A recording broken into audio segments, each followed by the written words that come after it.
വിശദമായി കടക്കുമ്പോൾ പൂക്കോട് വെറ്റിനറി സർവകലാശാലയിലെ വിദ്യാർത്ഥിയുടെ മരണവുമായി ബന്ധപ്പെട്ട് പ്രതിഷേധം കനക്കുകയാണ്. ആ വാർത്തയിലേക്കാണ് നമ്മൾ ആദ്യം പോകുന്നത്.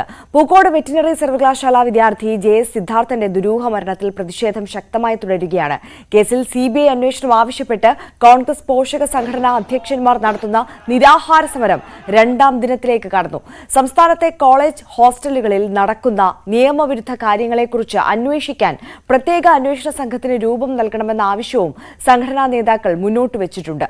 നിരാഹാര സമരത്തിന് ഐക്യദാർഢ്യം പ്രഖ്യാപിച്ച് ഇന്നലെ മുതൽ നിരവധി കോൺഗ്രസ് നേതാക്കളാണ് സമരപ്പന്തലിലേക്ക് എത്തിക്കൊണ്ടിരിക്കുന്നത്.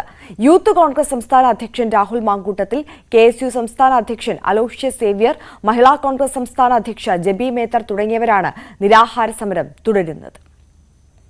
സിദ്ധാർത്ഥന്റെ മരണത്തിൽ KSU ആഹ്വാനം ചെയ്ത വിദ്യാഭ്യാസ ബന്ദ് അതേസമയം ഇന്നാണ് വെറ്റിനറി സർവകലാശാല ആസ്ഥാനത്തേക്ക് നടത്തിയ മാർച്ചിൽ നേതാക്കളെ ക്രൂരമായി മർദ്ദിച്ചതിൽ പ്രതിഷേധിച്ചാണ് ഇന്ന് ബന്ദ് നടത്തുന്നത്. പരീക്ഷകൾക്ക് മുടക്കമില്ലെന്ന് സംസ്ഥാന പ്രസിഡന്റ് അലോഷ്യസ് സേവ്യർ അറിയിച്ചു. SFI വിചാരണ കോടതികൾ പൂട്ടുക, ഇടിമുറികൾ തകർക്കുക, ഏക സംഘടനാവാദം അവസാനിപ്പിക്കുക തുടങ്ങിയ ആവശ്യങ്ങൾ ഉന്നയിച്ചാണ് പ്രതിഷേധം. പരീക്ഷകൾ നടക്കുന്ന സമയത്തെ ബന്ദ് പിൻവലിക്കണമെന്ന് ഇന്നലെ വിദ്യാഭ്യാസ മന്ത്രി ആവശ്യപ്പെട്ടിരുന്നു.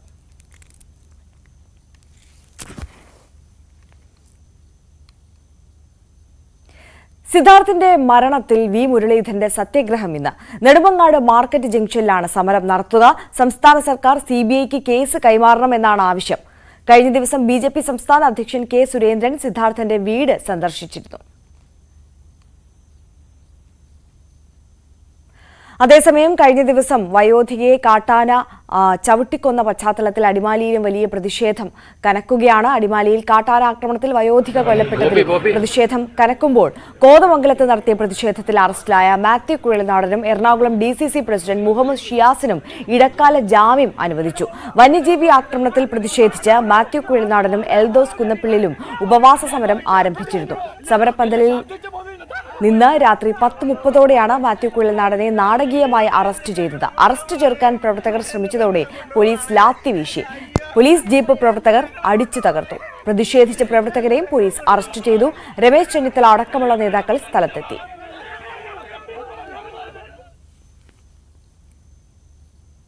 ഇടുക്കി മാങ്കുളം ജനകീയ സമരസമിതിയുടെ തുടർ സമരത്തിന് തുടക്കമായി. വന്യജീവി ശല്യം നിയന്ത്രിക്കുക, മാങ്കുളം DFOയ്ക്കെതിരെ നടപടിയെടുക്കുക, ജനവാസ മേഖലയിലെ വന്യമൃഗശല്യത്തിന് പരിഹാരം കാണുക തുടങ്ങിയ ആവശ്യങ്ങൾ ഉന്നയിച്ചാണ് മാങ്കുളം DFO ഓഫീസിന് മുമ്പിൽ അനിശ്ചിതകാല റിലേ സമരം ആരംഭിച്ചത്.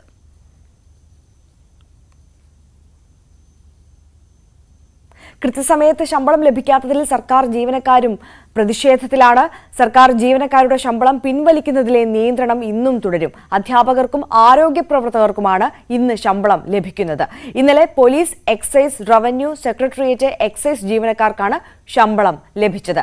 രാത്രി വൈകിയും ഇതിൽ പലർക്കും ശമ്പളം കിട്ടിയിട്ടില്ല എന്നാണ് സർവീസ് സംഘടനകൾ പറയുന്നത്. പല ജില്ലകളിലും പോലീസുകാർക്ക് ശമ്പളം കിട്ടിയിട്ടില്ല. ട്രഷറിയിൽ നിന്ന് ബാങ്ക് അക്കൗണ്ടിലേക്ക് ശമ്പളം ലഭിച്ചവർക്ക് പരിധിയില്ലാതെ പിൻവലിക്കാൻ സാധിച്ചിട്ടുണ്ട്. ശമ്പളം മുടങ്ങിയതിൽ പ്രതിഷേധിച്ച് ജീവനക്കാർ സെക്രട്ടേറിയറ്റിന് മുന്നിൽ നടത്തുന്ന നിരാഹാര സമരം തുടരുകയാണ്. എല്ലാവർക്കും ശമ്പളം കിട്ടിയ ശേഷം സമരം പിൻവലിക്കൂ എന്നാണ് സെക്രട്ടേറിയറ്റ് ആക്ഷൻ കൗൺസിലിന്റെ നിലപാട്. ഹൈക്കമാൻഡ് നേതൃത്വവുമായുള്ള അന്തിമ സ്ഥാനാർത്ഥി നിർണയ ചർച്ചകൾക്ക് വേണ്ടി KPCC അധ്യക്ഷൻ K സുധാകരനും പ്രതിപക്ഷ നേതാവ് VD സതീശനും ഇന്ന് ഡൽഹിയിൽ. കണ്ണൂരിൽ മത്സരിക്കാൻ ഇല്ലെന്ന നിലപാട് KPCC അധ്യക്ഷൻ ഹൈക്കമാൻഡ് നേതൃത്വത്തെ അറിയിക്കും. പകരം ജയസാധ്യതയുള്ള സ്ഥാനാർത്ഥികളുടെ പേരുകളും കൈമാറും. കൽപ്പറ്റ MLA T സിദ്ദിഖിനാണ് പ്രഥമ പരിഗണന എന്നാണ് സൂചന. വയനാട്ടിൽ രാഹുൽ ഗാന്ധി മത്സരിക്കണമെന്ന കേരള നേതൃത്വത്തിന്റെ നിലപാട് ഹൈക്കമാൻഡ് അംഗീകരിച്ചേക്കും. 2 ദിവസത്തിനകം സ്ഥാനാർത്ഥി പ്രഖ്യാപനം നടത്താനാകും എന്നാണ് നേതൃത്വത്തിന്റെ വിലയിരുത്തൽ. അന്തിമ സ്ഥാനാർത്ഥി നിർണയ ചർച്ചകൾക്ക് വേണ്ടിയാണ് KPCC അധ്യക്ഷൻ K സുധാകരനും പ്രതിപക്ഷ നേതാവ് VD സതീശനും ഇന്ന് ഡൽഹിയിൽ എത്തുന്നത്. ഹൈക്കമാൻഡ് നേതൃത്വവുമായുള്ള കൂടിക്കാഴ്ചയ്ക്ക് ശേഷം കൃത്യമായ പ്രഖ്യാപനത്തിലേക്ക് ഇന്നോ നാളെയോ തന്നെ കടന്നേക്കും എന്ന സൂചനകളാണ് പുറത്തുവരുന്നത്. എന്തായാലും കണ്ണൂരിൽ മത്സരിക്കാനില്ല എന്ന നിലപാട് K സുധാകരൻ ഹൈക്കമാൻഡിനെ നേരിട്ട് തന്നെ അറിയിക്കും. പകരം ജയസാധ്യതയുള്ള സ്ഥാനാർത്ഥികളുടെ ഒരു പട്ടിക അദ്ദേഹം ഹൈക്കമാൻഡിനെ ബോധിപ്പിക്കും. അതിൽ ടി സിദ്ദിഖിനാണ് ഏറ്റവും കൂടുതൽ പരിഗണന നൽകുന്നത് എന്ന വിവരങ്ങളാണ് പുറത്തുവരുന്നത്. ലീഗിൻ്റെ കൂടി പിന്തുണ ഉറപ്പാക്കാൻ സിദ്ദിഖിന് കഴിഞ്ഞാൽ കൃത്യമായി അവിടെ വിജയം വരിക്കാൻ കഴിയും. മാത്രമല്ല ഈ സിദ്ദിഖ് പ്രതിനിധീകരിച്ചിരുന്ന കൽപ്പറ്റ മണ്ഡലം UDFിൻ്റെ ഉറച്ച കോട്ടയാണ്. അതുകൊണ്ട് അവിടെ കൃത്യമായി UDFിൻ്റെ സ്ഥാനാർത്ഥിയെ വീണ്ടും ഉപതെരഞ്ഞെടുപ്പിൽ നിർത്തി മത്സരിച്ച് വിജയിപ്പിക്കാൻ കഴിയുമെന്ന ഒരു ആത്മവിശ്വാസവും കെ സുധാകരൻ പങ്കുവെക്കുന്നുണ്ട്. എന്തായാലും ഹൈക്കമാൻഡിൻ്റെ തീരുമാനം നിർണായകമാകും. വയനാട്ടിൽ രാഹുൽ ഗാന്ധി തന്നെ മത്സരിച്ചേക്കും എന്ന സൂചനകളാണ് ഏറ്റവും ഒടുവിൽ പുറത്തു വരുന്നത്. അങ്ങനെയാണെങ്കിൽ ആലപ്പുഴയിൽ KC വേണുഗോപാൽ മത്സരിക്കാനുള്ള സാധ്യത കുറയുകയാണ്. എന്തായാലും ഹൈക്കമാൻഡ് ഈ വിഷയങ്ങളിൽ എടുക്കുന്ന തീരുമാനം നിർണായകമാകും. സിറ്റിംഗ് MPമാർ തന്നെ മത്സരരംഗത്തുണ്ടാകണമെന്ന മുൻ നിലപാടിൽ ഏതെങ്കിലും തരത്തിലുള്ള മാറ്റം സ്ഥാനാർത്ഥി പ്രഖ്യാപനം വരുമ്പോൾ ഉണ്ടാകുമോ എന്ന കാര്യത്തിലാണ് ഏറ്റവും കൂടുതൽ ആകാംക്ഷ നിലനിൽക്കുന്നത്. CPM-ഉം BJP-യും പ്രചാരണ രംഗത്ത് സജീവമായി ദിവസങ്ങൾ കഴിഞ്ഞ ശേഷവും സ്ഥാനാർത്ഥി പ്രഖ്യാപനം വൈകുന്നത് കോൺഗ്രസ് നേതൃത്വത്തിനിടയിൽ സമ്മർദ്ദം ശക്തമാക്കിയിട്ടുണ്ട്. എന്തായാലും ബുധനാഴ്ചക്കകത്ത് സ്ഥാനാർത്ഥി പ്രഖ്യാപനം പൂർത്തിയാക്കി ഈ ആഴ്ച തന്നെ തെരഞ്ഞെടുപ്പ് ഗോതയിലേക്ക് ഇറങ്ങുന്നതിന് വേണ്ടിയിട്ടുള്ള നീക്കമാണ് കോൺഗ്രസ് നേതൃത്വത്തിന്റെ ഭാഗത്തു നിന്നും ഉണ്ടായിക്കൊണ്ടിരിക്കുന്നത്. കേന്ദ്രത്തിനെതിരായ വികാരം മാത്രമല്ല, പൂക്കോട് റാഗിംഗ് മരണം അടക്കമുള്ള സമകാലിക സംഭവ വികാസങ്ങളെല്ലാം തെരഞ്ഞെടുപ്പിൽ പ്രതിഫലിക്കുമെന്ന് മലപ്പുറത്തെ UDF സ്ഥാനാർത്ഥി ET മുഹമ്മദ് ബഷീർ. ഒരുപാട് തെരഞ്ഞെടുപ്പുകളിൽ മത്സരിച്ചിട്ടുണ്ടെങ്കിലും ജന്മനാട്ടിലെ മണ്ഡലത്തിൽ മത്സരിക്കുന്നത് ആദ്യമായാണ്. മലപ്പുറത്ത് ഇത്തവണ മികച്ച ഭൂരിപക്ഷത്തോടെ വിജയം നേടാൻ കഴിയുമെന്നും ET പ്രതീക്ഷ പങ്കുവച്ചു.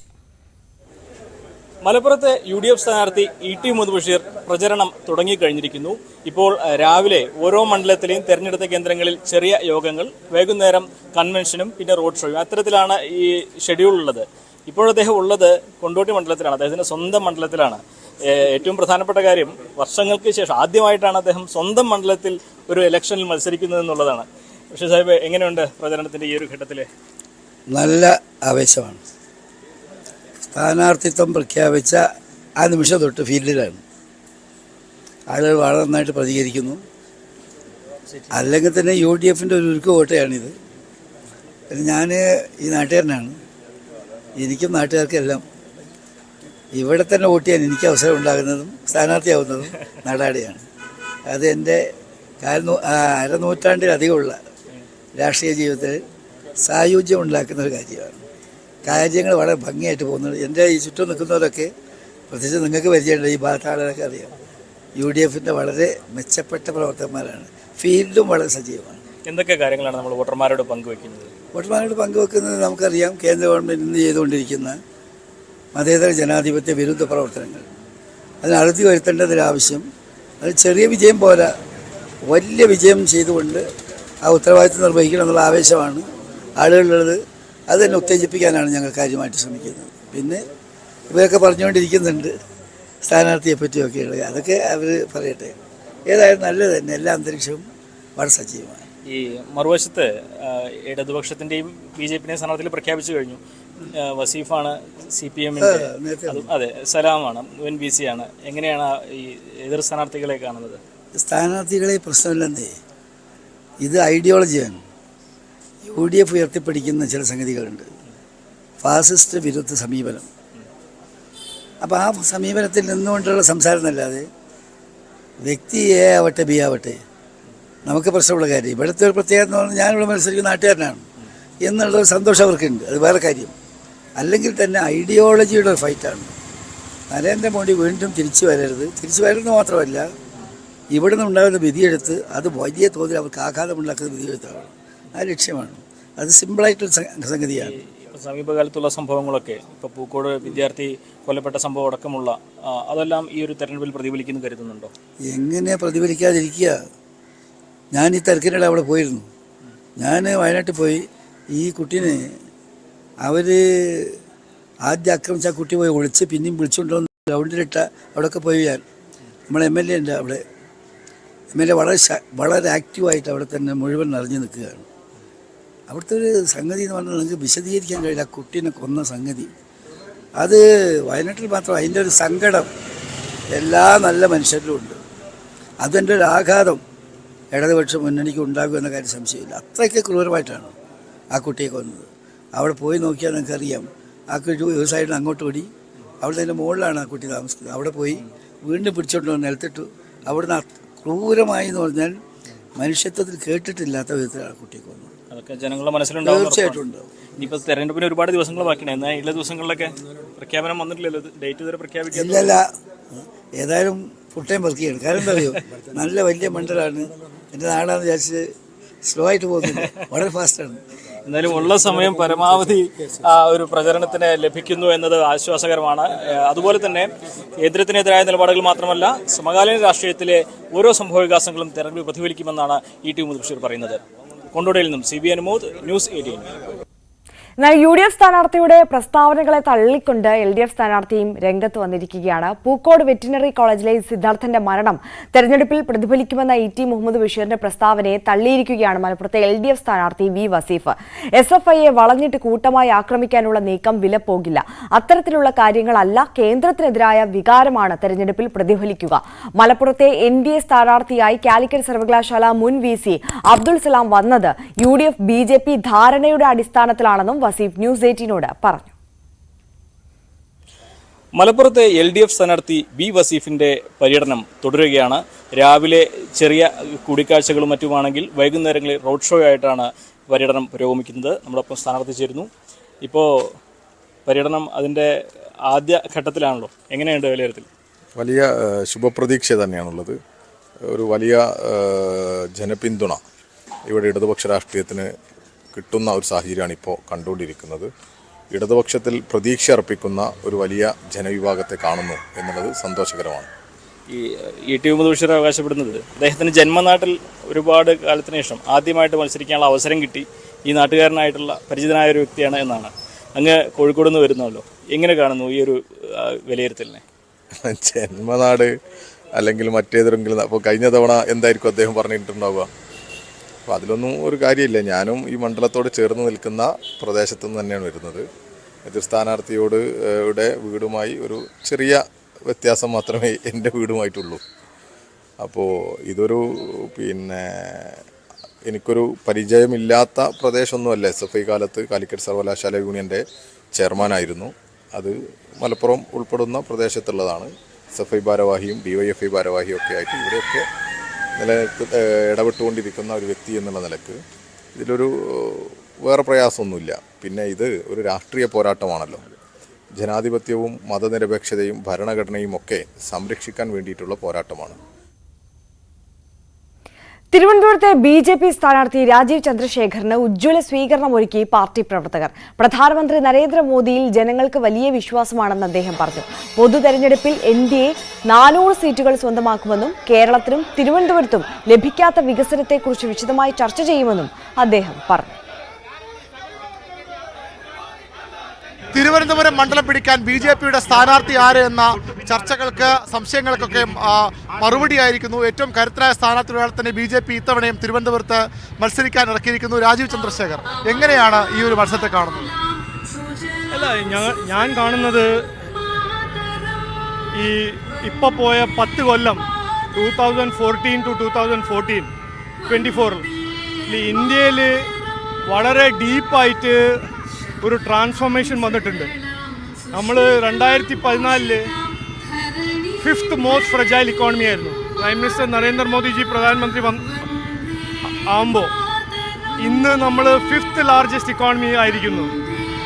ഇനി അടുത്ത 3 കൊല്ലത്തിൽ നമ്മൾ 3ാം നമ്പറിൻ്റെ ഇക്കോണമി ആവും, ജപ്പാനും ജർമ്മനിനെ ക്രോസ് ആയിട്ട്. ഈ 10 കൊല്ലത്തിൽ വന്ന ചേഞ്ച്, ഈ 10 കൊല്ലത്തിൽ വന്ന എക്കണോമിക് എക്സ്പാൻഷൻ, അതിലെ എക്കണോമിക് ഓപ്പർച്യൂണിറ്റീസ് എല്ലാം നമ്മുടെ തിരുവനന്തപുരത്തും കേരളയിലും അത് എത്തിയിട്ടില്ല. അതിൻ്റെ കാരണം ഇവിടെ ഒരു കോൺഗ്രസും ലെഫ്റ്റിൻ്റെ ഒരു പാർട്ട്ണർഷിപ്പിൻ്റെ കാരണം ഇവിടെ ഒരു ഇൻവെസ്റ്റ്മെൻറ്റും വരുന്നില്ല, ഒരു ഫാക്ടറിയും വരുന്നില്ല, സ്റ്റാർട്ടപ്സും ഉണ്ടാവുന്നില്ല, ടെക്നോളജി വന്നില്ല. ഈ വരുന്ന കൊല്ലത്തിലും വരുന്ന കാലത്തിൽ ടെക്നോളജി മേഖലയിൽ ഭയങ്കര വളരെ ജാസ്തി ഇൻവെസ്റ്റ്മെൻറ്റും ഓപ്പർച്യൂണിറ്റീസ് വരുന്ന കാലമാണ്. അതിന് അൺഫോർച്ചുനേറ്റ്ലി തിരുവനന്തപുരം ഒരു കാലത്ത് IT മേഖലയിലെ ഒരു പയനിയറിങ് ഒരു സിറ്റിയായിരുന്നു. ഇന്ന് ഒരു 10, 12, 15, 20 നമ്പറിലും കൂടി തിരുവനന്തപുരം കാണുന്നില്ല. അതിനെല്ലാം മാറ്റാൻ ഈ വരുന്ന വികസിത് ഭാരതിൻ്റെ നമ്മൾ നോക്കുമ്പോൾ അതിൻ്റെ ഇമ്പാക്റ്റ് തിരുവനന്തപുരത്തും കൊണ്ടുവരാൻ നമ്മുടെ കേരള നാടിൻ്റെ തലസ്ഥാനമായ തിരുവനന്തപുരത്തും ഇൻവെസ്റ്റ്മെൻറ്റ് വരണം. ഇവിടുത്തെ കുട്ടികൾക്കും സ്കില്ലും കോളേജസും ഓപ്പർച്യൂണിറ്റീസ് കിട്ടണം എന്നാണ് എൻ്റെ ഒപ്പീനിയനിൽ ഞങ്ങളുടെ പോയിന്റ്. ഈ 10 കൊല്ലം മുമ്പേ കോൺഗ്രസും ലെഫ്റ്റും നമ്മുടെ എക്കോണമീനെ തകർത്ത്, നമ്മുടെ നാഷണൽ സെക്യൂരിറ്റീനെ തകർത്ത്, നമ്മുടെ യൂത്തിന് എന്താ വെച്ച് പോയത്, മോദിജി എന്താണോ അതിൻ്റെ മാറ്റം കൊണ്ടുവന്നത്, അതാണ് ഞങ്ങൾ വികസനത്തിനെ പറ്റിയിട്ടാണ് ഞങ്ങൾ പറയാൻ പോകുന്നത്. IT തന്നെയാണോ നമ്മുടെ ഏറ്റവും സാധ്യതയുള്ള മേഖല? IT ഉണ്ട്, ഇലക്ട്രോണിക്സ് മാനുഫാക്ചറിംഗ് ഉണ്ട്, ടൂറിസം ഉണ്ട്, സർവീസസ് ഇൻഡസ്ട്രി ഉണ്ട്. ഈ വരുന്ന കൊല്ലത്തിലും വരുന്ന ഈ ഡെക്കേഡില് ഭയങ്കര ഒരു ലാർജ് നമ്പർ ഓഫ് ഓപ്പർച്യൂണിറ്റി വരുന്നുണ്ട്. കണ്ടില്ലേ ഇപ്പോൾ റീസെൻ്റ്ലി സ്പേസിനെ പറ്റി ഇങ്ങനെ വലിയ സ്പേസ് ഓപ്പർച്യൂണിറ്റീസ് വരുമ്പോൾ സ്റ്റാർട്ടപ്സ് വരുന്നുണ്ട്. അപ്പോൾ അതിനെല്ലാം നമ്മുടെ കുട്ടികൾക്കും മക്കൾക്കും സ്കില്ല് വേണം, സ്കിൽ സെൻറ്റേഴ്സ് വേണം. അവർക്കൊരു എഡ്യൂക്കേഷൻ പോളിസി ഉണ്ടാവുമ്പോൾ സ്കൂളിൽ തന്നെ കമ്പ്യൂട്ടർ സ്കിൽസ് ഉണ്ടാവണം. അതൊന്നും ചെയ്യാണ്ട് നമ്മൾ കാണുന്നില്ലേ കേരളയിൽ എന്താ നടക്കുന്നതെന്ന്. ഒരു 21 വയസ്സായ കുട്ടി അതിനെ അടിച്ച് കൊല്ലുകയാണ് ചെയ്യുന്നത്. ആ കുട്ടി സിദ്ധാർത്ഥ്, ആ കുട്ടീൻ്റെ ഫ്രണ്ടിൽ ഹോപ്പും ഓപ്റ്റിമിസം ഉണ്ടാവുന്ന ആ ഏജായിരുന്നു. അതിൻ്റെ പകരം നമ്മൾ കാണുന്നത് ഇതാണ്, ഹോപ്പും ഓപ്റ്റിമിസം അല്ലാണ്ട് ഡിസ്പെയറും വയലൻസും. തൃശൂർ നഗരത്തെ ഇളക്കിമറിച്ച റോഡ് ഷോയോടെയാണ് സുരേഷ് ഗോപിയുടെ തെരഞ്ഞെടുപ്പ് പ്രചാരണത്തിന് ഔദ്യോഗിക തുടക്കമായത്. സ്വരാജ് റൗണ്ടിൽ നിന്ന് ആരംഭിച്ച റോഡ് ഷോയിൽ പങ്കെടുത്തത് ആയിരങ്ങളാണ്. തനിക്കെതിരെ ബോധപൂർവമായ വ്യാജ പ്രചരണങ്ങൾ നടക്കുന്നുണ്ടെന്ന് സുരേഷ് ഗോപി പറഞ്ഞു. അത് ജനങ്ങൾ തിരിച്ചറിയുമെന്നും സുരേഷ് ഗോപി ന്യൂസ് 18നോട് പ്രതികരിച്ചു. തൃശ്ശൂരിനെ ആകെ ഇളക്കി മറിച്ചുകൊണ്ടാണ് സുരേഷ് ഗോപിയുടെ റോഡ് ഷോയോടുകൂടിയുള്ള തെരഞ്ഞെടുപ്പ് പ്രചാരണ പരിപാടികളിലേക്ക് കടന്നിരിക്കുന്നത്. വലിയ രീതിയിലുള്ള പ്രവർത്തകരുടെ പങ്കാളിത്തം അത് എടുത്തു പറയേണ്ടതാണ്. വൈകിട്ട് തൃശ്ശൂർ റെയിൽവേ സ്റ്റേഷനിൽ ഇറങ്ങിയ സമയം മുതൽ പ്രവർത്തകർ അദ്ദേഹത്തെ അനുധാവനം ചെയ്യുന്നു. വലിയ രീതിയിൽ തന്നെ പ്രവർത്തകർ സ്വരാജ് റൗണ്ടിലേക്ക് എത്തുമ്പോൾ പ്രവർത്തകരുടെ ഒരു വലിയ കൂട്ടം തന്നെ രൂപപ്പെട്ടിരിക്കുന്നു. അത് തൃശ്ശൂർ നഗരത്തിൽ കഴിഞ്ഞ കുറേ നാളുകളായിട്ട് തന്നെ തൃശ്ശൂർ മേഖല കേന്ദ്രീകരിച്ചുകൊണ്ട് തന്നെ അദ്ദേഹം തൻ്റെ പ്രവർത്തന മേഖല വിപുലപ്പെടുത്തിയിരുന്നു. അതെല്ലാം തന്നെ പ്രവർത്തകർ ഏറ്റുപറയുന്നു.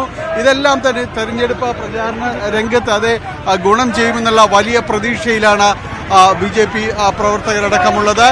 സുരേഷ് ഗോപിയുടെ ഒരു താരമൂല്യം ഇതെല്ലാം തന്നെയും ഇതിന് ഗുണം ചെയ്യുമെന്ന് അവർ കണക്ക് കൂട്ടുകയും ചെയ്യുന്നു. എന്തായാലും തൃശ്ശൂരിൽ സംസ്ഥാനം തന്നെയും അതല്ലെങ്കിൽ രാജ്യം തന്നെയും ശ്രദ്ധിക്കപ്പെടുന്ന രീതിയിലേക്കുള്ളൊരു ത്രികോണ മത്സരത്തിനാണ് തൃശ്ശൂരിൽ കളമൊരുങ്ങുന്നത്.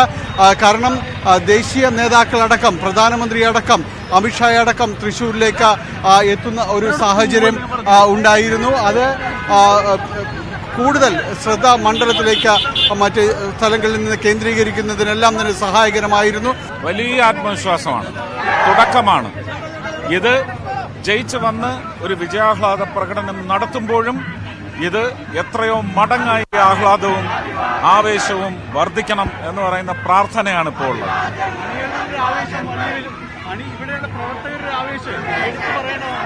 പ്രവർത്തകർ മാത്രമല്ല, നിങ്ങൾ ചുറ്റും നോക്കൂ, ആരെയും കൊണ്ടുവന്നതല്ല, അവർ വന്നതാണ്. 5 വർഷത്തെ തിരുത്തലുണ്ട്. ആ തിരുത്തൽ നടക്കുമെന്ന് പറയുന്നതാണ് ആത്മവിശ്വാസം. ഓ, അത് പ്ലാൻ ചെയ്ത് വെച്ചിരുന്നതാ.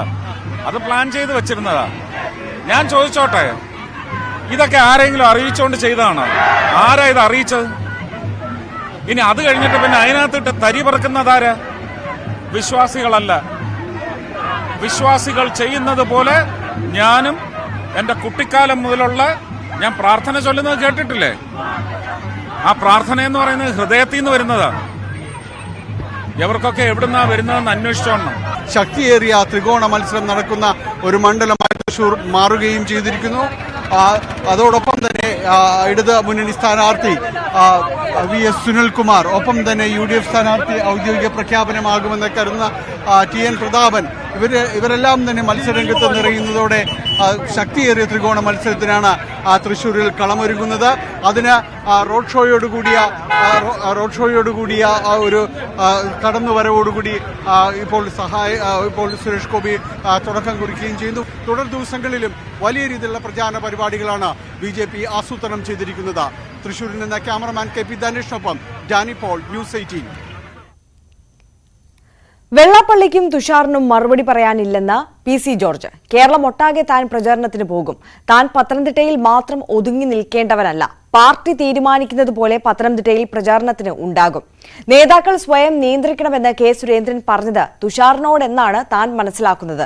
സംസ്ഥാനത്തിന് കടമുണ്ടാക്കിയ ഐസക്കിന് ഇവിടെ എന്താണ് കാര്യമെന്ന് ജനങ്ങൾ ചോദിക്കുമെന്നും മണ്ഡലത്തിലെ RSS BJP പ്രവർത്തകർക്ക് താൻ സ്ഥാനാർത്ഥിയാകണമെന്നായിരുന്നു ആഗ്രഹമെന്നും PC ജോർജ് പറഞ്ഞു. എന്തായാലും അനിൽ ആന്റണി പ്രചരണവുമായി രംഗത്ത് ഇറങ്ങിക്കഴിഞ്ഞു. PC, എങ്ങനെയാണ് അനിലിൻ്റെ ഒരു സാധ്യത? അല്ല, അത് പ്രവർത്തനം പോലെ ഇരിക്കുന്നു. മരിച്ച് ജോലി ചെയ്താൽ ജയിക്കാനുള്ള സാധ്യതയുണ്ട്. കാരണം എന്താണെന്ന് ചോദിച്ചാൽ മോദി ഫാക്ടറുണ്ട്. കേരളം ഇന്ന് 4.5 ലക്ഷം കോടി രൂപ കടത്തി കയറി മുടിഞ്ഞിരിക്കുക. അതായത് ഒരു പോലെ നീ 1,22,000 കടവാണ്, നീ വല്ലതും കട മേടിച്ചോ? ഞാൻ 1,22,000 കടവാണ്. ഇന്നിക്ക് നമ്മൾ ഓരോരുത്തരും 1,22,000 രൂപ കടവാണ്. ഇത് പിണറായി വിജയൻ ഉണ്ടാക്കിയതല്ലേ? ആ കടത്തിന് മെയിൻ ഉത്തരവാദി ആരാ? ഐസക്കല്ലേ? ഐസക്കാ. പക്ഷെ അത് യൂഫിലേക്ക് പോകില്ലേ ആ ഒരു സാഹചര്യം? അത് വേറെ കാര്യം. അപ്പം അതിലേക്ക് ഞാൻ വരുന്നേ. അപ്പോൾ ആ കടമുണ്ടാക്കിയ ഐസക്കിന് ഇവിടെ എന്നാ കാര്യം എന്ന് ചോദിക്കും മനുഷ്യൻ. അതിന് ഐസക്കിന് ഇവിടെ ആലപ്പുഴക്കാരൻ ഇവിടെ എന്നാ കാര്യം എന്ന് ചോദിക്കല്ലേ? അതൊന്ന്. 2, വരാവുന്നൊരു കാര്യം, ആൻ്റണി ആണെന്ന് പറയുന്ന ഉറപ്പില്ല. ആൻ്റണി ഇച്ചിരി മൈനസോട്ടുണ്ട്, മനസ്സിലായോ? ആ മൈനസോട്ട് BJPക്ക് പ്ലസ് ആവും. കാരണം മോദി ഫാക്ടർ, ഇന്ത്യയെ നയിക്കുന്ന മോദി എന്ന നിലയിൽ അങ്ങേരെ ബഹുമാനമാണ് ജനങ്ങൾ മുഴുവൻ മനുഷ്യൻ അദ്ദേഹത്തെ ബഹുമാനിക്കുന്നുണ്ട്. അത് മുതലാക്കാൻ കഴിഞ്ഞാൽ അനിൽ ആന്റണി പാർലമെൻറ്റിൽ പോകും. ഈ ക്രൈസ്തവർക്കൊക്കെ വേണ്ടി കഴിഞ്ഞ കുറേ കാലമായി താങ്കൾ പല സമരരംഗത്തൊക്കെ ശക്തമായിട്ട് നിൽക്കുന്നുണ്ട്. അപ്പോൾ താങ്കളെ പോലൊരാൾ, അല്ലെങ്കിൽ ശബരിമല വിഷയത്തിന് വേണ്ടി നിന്ന ഒരാളെ മാറ്റിയപ്പോൾ ഈ പല പ്രവർത്തകരുടെയും ഫേസ്ബുക്ക് പോസ്റ്റിലൊക്കെ അതാണ് മനസ്സിലാകുന്നത്. ആ വികാരം അനിൽ ആന്റണിക്ക് തിരിച്ചടിയാകില്ലേ? അല്ല, അതിപ്പം സ്വാഭാവികമായിട്ട് ഞാൻ പറയാം. എൻ്റെ അഭിപ്രായം എന്താണെന്ന് ചോദിച്ചാൽ അത് അവർ 2 കാര്യമുണ്ട് അതിനകത്ത്. ഞാൻ സ്ഥാനാർത്ഥം ചോദിച്ചില്ലല്ലോ. എന്താ ഇവിടുത്തെ ഈ 7 നിയോജകമണ്ഡലത്തെയും പ്രവർത്തകരുടെ RSSൻ്റെയും BJPയുടെയും പ്രവർത്തകരുടെ അഭിപ്രായം ചോദിച്ചപ്പോൾ PC മതി എന്ന് പറഞ്ഞു. അങ്ങനെ എൻ്റെ പേര് അതിനകത്തോട് വന്നത്. എന്നോട് ആരും നിൽക്കുന്നതെന്ന് ചോദിച്ചാൽ നിൽക്കണ്ടെന്ന് ഒന്നും ആരും പറഞ്ഞില്ല. ഞാൻ നിൽക്കണമെന്നും പറഞ്ഞില്ല. അവരെ ആലോചിച്ചിട്ട് അനിലാൻ്റെ സ്ഥാനാർത്ഥി ഇട്ട് ഞാൻ പിന്തുണ കൊടുക്കുന്നത്. അല്ലാതെ അതിനകത്തൊരു മാനസിക വിഷമമോ അങ്ങനെയുള്ള പ്രശ്നമൊന്നുമില്ല. BJPയിൽ എത്തിയ ശേഷം ഇങ്ങനെ പെട്ടെന്നൊരു പല ചർച്ചകളിലും വരുന്നു. അതിൽ നിന്ന് പേര് മാറുമ്പോൾ ഒരു മാനസിക വിഷം സ്വാഭാവികമായിട്ട് ഉണ്ടാവില്ലേ? താങ്കളുടെ പേര് വലിയ രീതിയിൽ ചർച്ചയാകുന്നു, പ്രവർത്തകരൊക്കെ ആവശ്യപ്പെടുന്നു. ഞാൻ സ്ഥാനാർത്ഥിയെന്ന് ആരും പറഞ്ഞിട്ടില്ലല്ലോ. പ്രവർത്തകരൊക്കെ അഭിപ്രായപ്പെട്ടു. പ്രവർത്തകർക്ക് അവകാശപ്പെടുന്ന പ്രവർത്തകർ പറയുന്നത് മുഴുവൻ ചെയ്യാൻ പറ്റുമല്ലോ ഒരു രാഷ്ട്രീയ പ്രവർത്തകർ. എന്നെ സംബന്ധിച്ചിടത്തോളം ഞാൻ അന്നും പറഞ്ഞല്ലോ, ഞാൻ നിൽക്കാൻ ആഗ്രഹിക്കുന്നില്ല. എന്തെങ്കിലും കാരണവശാൽ പാർട്ടിയിൽ നിന്ന് ശക്തമായ നിർദ്ദേശം വന്നെങ്കിൽ മാത്രമേ നിൽക്കൂ, നിന്നാൽ ജയിക്കാം എന്നും താങ്കൾക്ക് വേണ്ടി ഈ സംസ്ഥാന നേതൃത്വത്തിൻ്റെ ഒരു പിന്തുണ ഉണ്ടായിരുന്നോ? താങ്കൾ സ്ഥാനാർത്ഥി ഒന്നും ചോദിച്ചല്ലോ. സുരേന്ദ്രനെ വിളിച്ച് ചോദിച്ചു. ഞാൻ സുരേന്ദ്രനോട് നിൽക്കണമെന്ന് പറഞ്ഞിട്ടില്ല. NT രമേശോട് ചോദിച്ചാൽ ഞാൻ നിൽക്കണമെന്ന് പറഞ്ഞിട്ടില്ല. അല്ല, എൻ്റെ രാധാകൃഷ്ണൻ ഇവിടെ വന്നാൽ ഞാൻ പറഞ്ഞിട്ടില്ല. അത് എനിക്ക് ഉത്തരവാദിത്വമില്ല ഇതിനകത്തൊന്നും. അവർക്ക് വേണമെങ്കിൽ എന്നെ നിർത്തണമെന്ന് എന്നോട് പറയണം. അതാണ് ഞാൻ ആലോചിക്കും. അല്ലാതെ എനിക്കെന്നെ ഈ വെള്ളാപ്പള്ളിയും ഒപ്പം തന്നെ അവരുടെ ഒരു നീക്കമാണോ ഇതൊരു തിരിച്ചടിയായത്? ആ കേസ് കേട്ട് വിട് എന്നെ. ഞാൻ അത് വർത്തമാനം പറയാൻ പോട്ടെ. ഇത് പറ്റി കക്ഷിയല്ല, അത് അറിയാമല്ലോ കയ്യിലിരിപ്പൊക്കെ. തിരികെ എത്താം ഇടവേളയ്ക്ക് ശേഷം.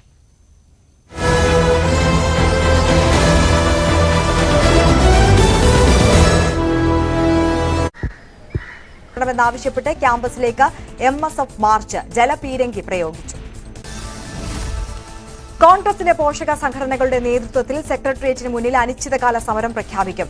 SFIയുടെ സദാചാര ഗുണ്ടായിസമാണ് നടന്നതെന്ന് യൂത്ത് കോൺഗ്രസ് സംസ്ഥാന അധ്യക്ഷൻ രാഹുൽ മാങ്കൂട്ടത്തിൽ. ആൾക്കൂട്ട വിചാരണ CPMന് പുതിയ കാര്യമല്ലെന്നും രാഹുൽ. സെക്രട്ടേറിയറ്റ് പടിക്കൽ നിരാഹാര സമരം തുടങ്ങി യൂത്ത് കോൺഗ്രസ്, KSU, മഹിളാ കോൺഗ്രസ് അധ്യക്ഷന്മാർ. പ്രതിപക്ഷ നേതാവ് VD സതീശൻ ഉദ്ഘാടനം ചെയ്തു. കേരളത്തിന്റെ മനസാക്ഷിയെ ഞെട്ടിച്ച കൊലപാതകമാണ് നടന്നതെന്ന് സതീശൻ. പോസ്റ്റ്മോർട്ടം റിപ്പോർട്ടിൽ കൃത്യമായ വിവരങ്ങൾ ഉണ്ടായിരുന്നിട്ടും പോലീസ് എന്തുകൊണ്ട് അന്വേഷണം തുടങ്ങിയില്ലെന്നും സതീശൻ. പ്രതികളെ ജില്ലാ കമ്മിറ്റി ഓഫീസിൽ ഒളിപ്പിച്ചു വെച്ചെന്ന കോൺഗ്രസ് നേതാക്കളുടെ ആരോപണം തെളിയിക്കാൻ വെല്ലുവിളിച്ച് CPM വയനാട് ജില്ലാ സെക്രട്ടറി P. ഗഗാറിൻ. കുറ്റവാളികളായ ആളുകളുണ്ടെങ്കിൽ പിടികൂടി ശിക്ഷിക്കണമെന്ന് ഗഗാറിൻ. അന്വേഷണത്തിൽ പാർട്ടിയോ താനോ ഇടപെട്ടിട്ടില്ലെന്നും മജിസ്ട്രേറ്റിന്റെ വീട്ടിൽ പോയിട്ടില്ലെന്നും CK ശശി. സിദ്ധാർത്ഥന്റെ കൊലപാതകം ആസൂത്രിതമെന്ന് BJP സംസ്ഥാന അധ്യക്ഷൻ K. സുരേന്ദ്രൻ. പരാതി ഉന്നയിച്ച പെൺകുട്ടി സംസ്ഥാന പോലീസിലെ ഒരു ഉദ്യോഗസ്ഥയുടെ മകളാണ്. അതുകൊണ്ടാണ് കേസിൽ ആഭ്യന്തര വകുപ്പ് ഇടപെടുന്നത്. ദുർബലമായ വകുപ്പുകൾ ഉപയോഗിച്ചാണ് പോലീസ് കേസ് രജിസ്റ്റർ ചെയ്തത്. കുടുംബത്തോട് ഒരു നല്ല വാക്കുപോലും മുഖ്യമന്ത്രി പറഞ്ഞില്ലെന്നും നീചമായ മനസ്സാണ് മുഖ്യമന്ത്രിക്കെന്നും സുരേന്ദ്രൻ. SFIയിൽ പ്രവർത്തിക്കുന്ന ഓരോ ആളും റാഗിങ്ങിന് എതിരാണെന്ന് മന്ത്രി മുഹമ്മദ് റിയാസ്. ഇപ്പോഴത്തെ സംഭവത്തെ SFI ആണെന്ന് വരുത്തി തീർത്തു.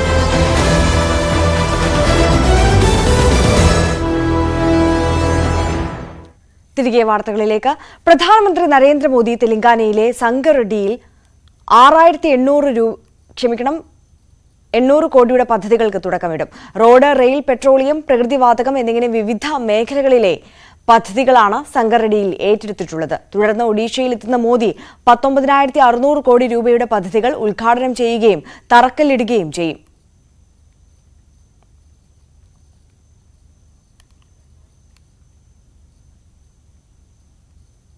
കേരള മീഡിയ അക്കാദമി മാധ്യമ ഫെലോഷിപ്പുകൾ വിതരണം ചെയ്തു. News 18 Keralam deputy news editor Aparna Kurup fellowship ഏറ്റുവാങ്ങി. കേരള മീഡിയ അക്കാദമി സംഘടിപ്പിക്കുന്ന കേരള മീഡിയ കോൺഗ്രസിന്റെ സമാപന ചടങ്ങിൽ വെച്ചാണ് ഫെലോഷിപ്പുകൾ വിതരണം ചെയ്തത്.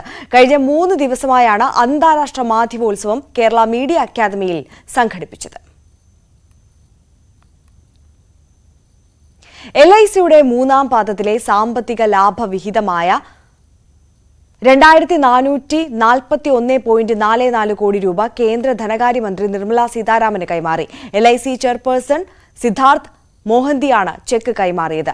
ഗാന്ധിനഗർ ഗിഫ്റ്റ് സിറ്റിയിൽ ആരംഭിച്ച LICയുടെ അന്താരാഷ്ട്ര ബിസിനസ് സെന്ററിന്റെ ഔദ്യോഗിക ഉദ്ഘാടനവും നിർവഹിച്ചു.